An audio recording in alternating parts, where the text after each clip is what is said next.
മുപ്പത്തിമുക്കോടി ദൈവങ്ങളുണ്ട് എന്നല്ലേ? പക്ഷെ അവരുടെ ഒന്നും മുഖം വരാതെ എപ്പോഴും ചാത്തന്റെ മുഖം മാത്രം എന്തുകൊണ്ടാണ് മനസ്സിൽ ഇങ്ങനെ തെളിയുന്നത്?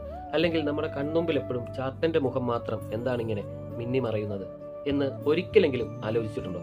ചാത്തൻ അങ്ങനെ നമ്മുടെ മനസ്സിലും കണ്ണുകളിലും ഇങ്ങനെ മിന്നിമറയുന്നത് അത്ര നിസ്സാരമായ ഒരു കാര്യമല്ല.